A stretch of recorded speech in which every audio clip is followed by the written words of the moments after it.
Hello everyone, मैं रमन कुमार अध्यक्ष स्वागत करता हूं आप सभी का अपने यूट्यूब चैनल पर। दोस्तों, आज की चर्चा का विषय है जीडीएस टू एमटीएस एग्जाम जो कि 2020 में केरल सर्किल में हुआ था। उसके डिपार्टमेंटल के जो 30 क्वेश्चंस हैं उसको हम लोगों ने कवर कर लिया है। अभी नंबर है उसके जीके के क्वेश्चंस को सॉल्व करने का। हम लोग जो 10 क्वेश्चंस एमटीएस के एग्जाम में जीके से रिलेटेड पूछे जाते हैं उनको हम लोग कवर करेंगे। और जो जीडीएस टू एमटीएस एग्जाम 2020 में केरल सर्किल में हुआ है, आज उसके क्वेश्चंस को सॉल्व करते हैं। तो आज का पहला प्रश्न है क्वेश्चन नंबर 41 में पूछा गया है कि AFSPA मीन्स यानी कि AFSPA का पूरा नाम क्या है, ये पूछा गया। फुल फॉर्म पूछी गई है, बेसिकली ये।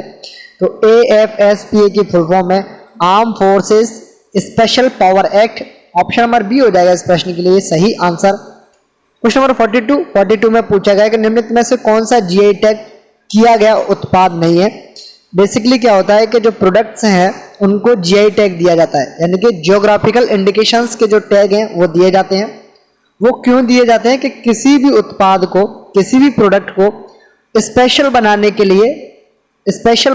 लिए उसको जीआई का टैग दिया जाता है, जियोग्राफिकल इंडिकेशन का टैग दिया जाता है। उससे क्या होता है, उस पर्टिकुलर प्रोडक्ट की जो वैल्यू है वो बढ़ जाती है। कहने का मतलब ये है कि मैं यहाँ रहता हूँ और मेरे यहाँ पर मान लेते हैं कि केला फेमस है और इसको हम लोगों ने जीआई टैग दिया हुआ है।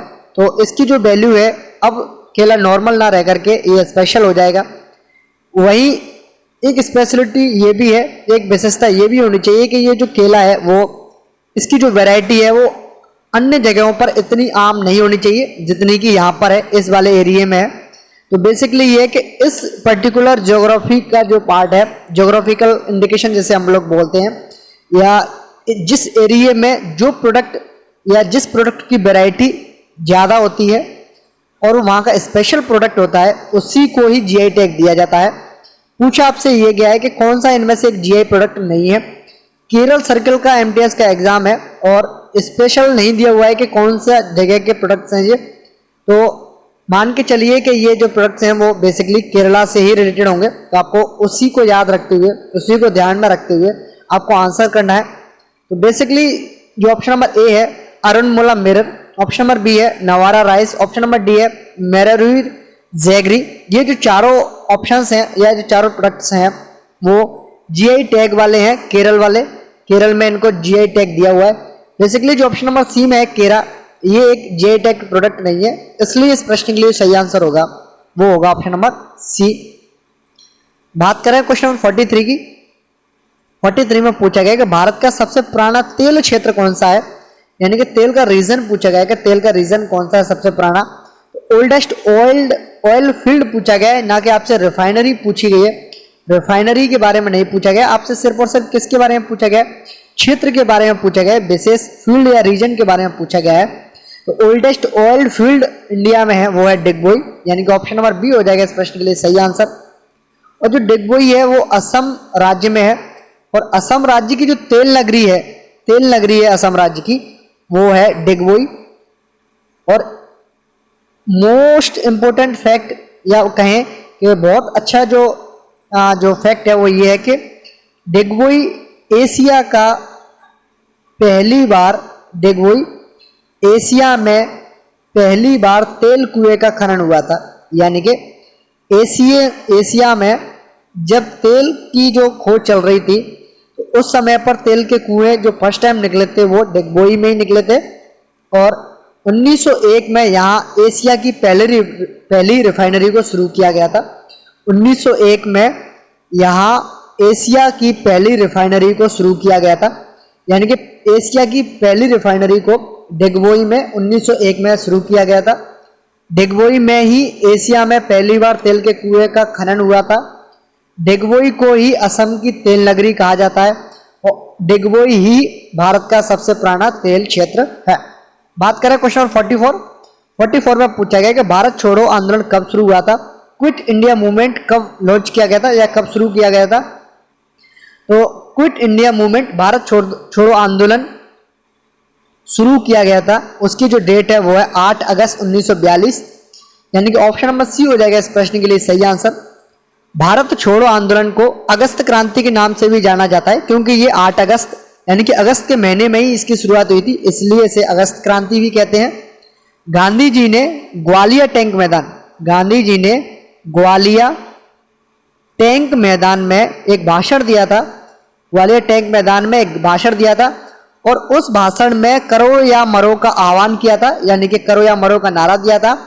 और अब इस मैदान को, ग्वालियर टैंक मैदान को अगस्त क्रांति मैदान के नाम से जाना जाता है और इस आंदोलन को अगस्त आंदोलन के नाम से भी जानते हैं। ऑप्शन नंबर सी है इस प्रश्न के लिए सही answer.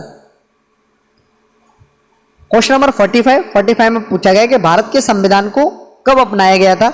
Constitution of India was adopted on, भारतीय संविधान को कब अपनाया गया था। तो भारतीय संविधान को 26 नवंबर 1949 को अपनाया गया था। ऑप्शन नंबर बी हो जाएगा इस प्रश्न के लिए सही आंसर।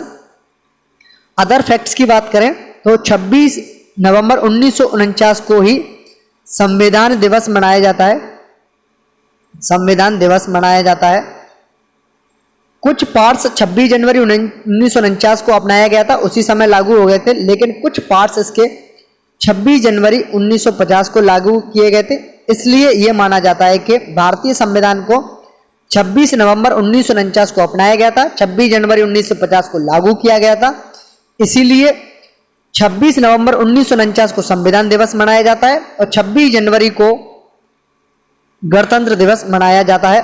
संविधान को तैयार करने में लगभग 2 वर्ष 11 माह 18 दिन का समय लगा था, 2 वर्ष 11 माह 18 दिन का समय लगा था। और संविधान की जो एक्चुअल कॉपी है, असली कॉपी है, मूल कॉपी है, वो प्रेम बिहारी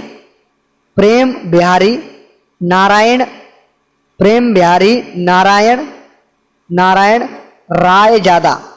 रायजादा के द्वारा लिखी गई है। संविधान की असली कॉपी प्रेम बिहारी नारायण रायजादा के द्वारा लिखी गई है।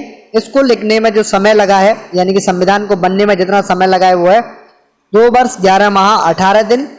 26 जनवरी 1950 को इसको लागू किया गया था, 26 नवंबर 1949 को संविधान को अपनाया गया था।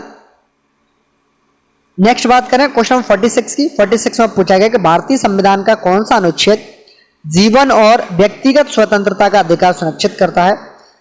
तो व्यक्तिगत स्वतंत्रता और जीवन का जो अधिकार है, जीवन और व्यक्तिगत स्वतंत्रता का जो अधिकार है, वो भारतीय संविधान का अनुच्छेद 21 के द्वारा ये प्रावधान मिला हुआ है कि सभी लोगों को व्यक्तिगत रूप से जीने का और उनको स्वतंत्र रहने का अधिकार है, इसे कानून के दायरे में कोई छीन नहीं सकता है। 40C का ऑप्शन नंबर सी हो जाएगा इस प्रश्न के लिए सही आंसर। बात करें क्वेश्चन नंबर 47 की। 47 में कि विशेष आवरण जारी करते समय स्मरण किए गए केरल के अकीर्तित नायक, यानी कि पोस्ट ऑफिस ने स्पेशल कवर जारी किया था, उसमें केरल के जो अनसंग हीरो थे उनको उस पर चित्रित किया गया था। तो ये पूछा गया था कि उस जो लिस्ट है उसमें कौन कौन से अनसंग हीरोज थे। ऑप्शन पहला है सी किलप्पन, दूसरा है अकंपा चेरियन, तीसरा है बकम्पर मौलवी, चौथा है श्री सुदेश वेवानी रामकृष्ण पिल्ले और पांचवा है पट्टम ताड़ू पिल्ले। तो पांचवे जो है वो पट्टम ताड़ू पिल्ले को छोड़ करके सभी को स्पेशल कवर पर जगह दी गई थी, यानी कि ऑप्शन नंबर बी हो जाएगा इस प्रश्न के लिए सही आंसर। 1 2 3 4 चारों लोगों को अनसंग हीरो की तरह विशेष आवरण जारी करते समय इनको स्मरण किया गया था। क्वेश्चन नंबर 48 में पूछा गया कि एनडीएमए का पूरा नाम क्या है। एनडीएमए मीन्स क्या होता है। तो एनडीएमए मीन्स होता है national disaster management authority. Option number A हो जाएगा इस प्रश्न के लिए सही आंसर। ये जो अथॉरिटी है इसको हेड करते हैं प्राइम मिनिस्टर ऑफ इंडिया और ये एक अपेक्स मैनेजमेंट बॉडी है डिजास्टर मैनेजमेंट इन इंडिया की, यानी कि एनडीएमए का पूरा नाम है नेशनल डिजास्टर मैनेजमेंट अथॉरिटी। इसको हेड करते हैं प्राइम मिनिस्टर ऑफ इंडिया। ये अपेक्स मैनेजमेंट बॉडी है डिजास्टर मैनेजमेंट इन इंडिया की। बात करें क्वेश्चन नंबर 49 की। 49 में पूछा गया कि अंतर्राष्ट्रीय योग दिवस के रूप में मनाया जाता है। अंतर्राष्ट्रीय योग दिवस किस दिन मनाया जाता है, बेसिकली ये पूछा गया है। तो अंतर्राष्ट्रीय योग दिवस मनाया जाता है 21 जून को। ऑप्शन नंबर डी हो जाएगा इस प्रश्न के लिए सही आंसर। क्वेश्चन नंबर 50 में पूछा गया कि ओलंपिक में व्यक्तिगत स्पर्धा में स्वर्ण पदक जीतने वाले पहले भारतीय कौन है। फर्स्ट इंडियन कौन है जिन्होंने गोल्ड मेडल जीता है इंडिविजुअल इवेंट्स है ओलंपिक में? तो ऐसे जो व्यक्ति हैं वो है Abhinav Bindra. Option number C हो जाएगा इस प्रश्न के लिए सही आंसर। और इन्होंने जो कंपटीशन है 10 मीटर का जो मेंस का जो एयर राइफल प्रतियोगिता होती है, मेंस की जो एयर राइफल प्रतियोगिता है उसमें गोल्ड मेडल जीता था। और ये इंडिविजुअल इवेंट था जिसमें किसी भी भारतीय ने ओलंपिक में इंडिविजुअल इवेंट में गोल्ड मेडल जीता था। ऑप्शन नंबर सी है करेक्ट आंसर। इसी के साथ साथ हम लोगों ने केरल सर्कल में एमटीएस के एग्जाम 2020 में पूछे गए जीके के क्वेश्चंस को हम लोगों ने हल कर लिया है। और इसी के साथ इस वीडियो करता हूं मैं एंड। ये है अंत इस वीडियो का। धन्यवाद।